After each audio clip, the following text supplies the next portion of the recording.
नमस्कार, मैं नयन कुमार। चलिए आज हम कुंडली के कुछ ऐसे तत्वों पर बात करते हैं जो बड़ा विचित्र सुनने में लगेगा। नवम भाव को हम धर्म का भाव मानते हैं, भाग्य का भाव मानते हैं, सब कुछ मानते हैं। साउथ एस्ट्रोलॉजी में पिता का भाव मानते हैं, धार्मिक यात्रा भी करवाता है। लेकिन एक चीज और वो करवाता है, इज्जत देना, किसी और को इज्जत देना। ये नवम भाव ही हमें बताता है। अगर नवम भाव में शुभ ग्रह होगा तो व्यक्ति रिलेटिव हो, दोस्त हो, पिता हो, तो उसकी वो इज्जत करेगा। पाप ग्रह होता है तो वो थोड़ा अकड़ू स्वभाव का हो जाता है, इज्जत उतना नहीं करता है किसी और की, ये जान लीजिए। और नवम भाव नवमीस भी ये दिखाता है जहां बैठा हो उस भाव को लेकर वो ज्यादा कुछ भावुक रहता है व्यक्ति। खास करके स्त्री ग्रह, स्त्री राशि, ये भावुकता ज्यादा लाता है, सांसारिक भावुकता ज्यादा लाता है। और अगर पुरुष ग्रह पुरुष राशि हो तो ये जो है ऐसे भी क्या है कि जो है वो थोड़ा सा कम भावुकता लाता है। ये के मतलब कि ये समझिए कि कहाँ हमें इज्जत करनी चाहिए, कितना करनी चाहिए या किस प्रकार से करनी चाहिए, ये सारा चीज हमें नवम भाव ही बताता है। अगर मान लीजिए कि अगर बोला जाता है कि नवमेश अगर अष्टम में हो, ये जान लीजिए, तो यानी कि व्यक्ति को सप्तम से द्वितीय हो गया, यानी ससुराल वाले का इज्जत करना चाहिए, मिलकर रहना चाहिए। हो सकता है आपको धन भी प्राप्त हो जाए, कुछ मतलब कि गड़ा हुआ संपत्ति बोलते हैं, उसके गड़ा हुआ तो किसी को नहीं मिलता है, कुछ आपको संपत्ति भी प्राप्त हो जाए, है ना। इसी प्रकार से नवमेश अगर मान लीजिए कि आपका चतुर्थ में हो तो समझिए आप माता से मिलकर रहिए, अपनी माता से मिलकर रहिए। हो सकता है कि आपको जो है माता का इज्जत कीजिए, माई के मतलब कि माता से ज़्यादा थोड़ा सा प्रेम रखिए।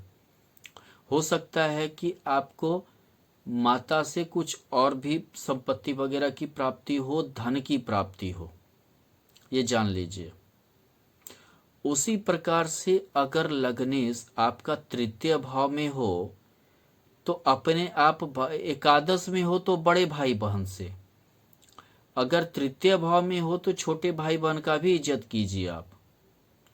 आप उसकी इज्जत कीजिएगा तो आपको बरकत होगी, यानी ये जान लीजिए। मिला के रखिए, इज्जत कीजिए, प्रतिष्ठा दीजिए, इससे आपको बरकत होगी। कितना चीज ऐसा है कि हम स्टोन पहनाकर पूजा करने के बाद ये नहीं सुधार सकते हैं। कुछ चीज ऐसा होता है जो समझिए एक टाइप का दुआ है, जो 100% लगता है, वो भी नवम भाव ही हमें बताता है। ऐसे भी बोला जाता है कि नवम भाव में शुभ ग्रह हो तो उच्च विद्या का योग बनता है, गुरु बुध वहां उच्च विद्या दिलाता है।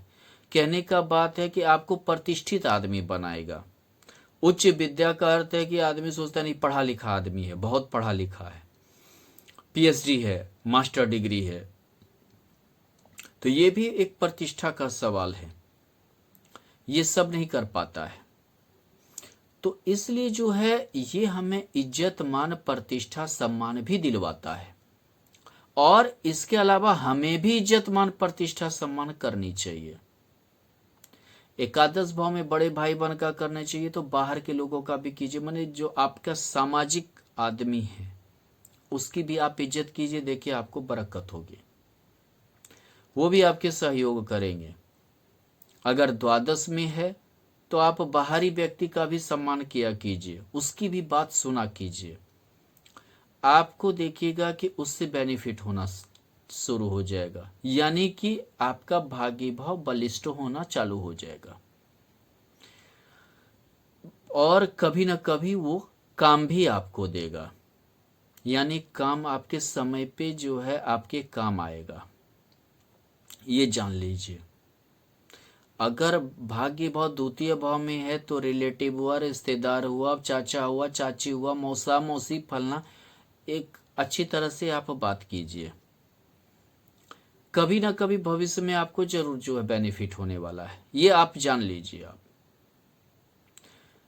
और अगर समझिए कि भाग्येश अगर लग्न में है तो ये समझिए आप प्रतिष्ठित आदमी हैं, आपका भाग्य आपके जो है पीछा नहीं छोड़ने वाला है, मतलब ये समझिए आपके भाग्य हमेशा आपका साथ देगा। ऐसे भी आप भाग्यशाली आदमी होइएगा, प्रतिष्ठित व्यक्ति होइएगा, ये भी हमें नवम भाव ही देता है।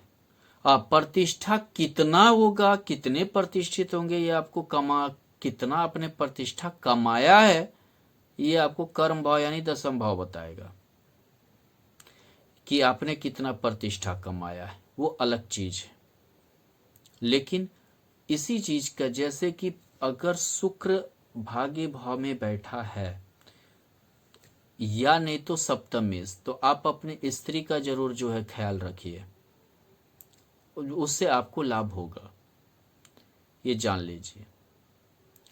और इसी से समझिए यही दुआ से आप आगे बढ़िएगा, आपको यही दुआ लगेगी, यही जो है आपको काम आएगा।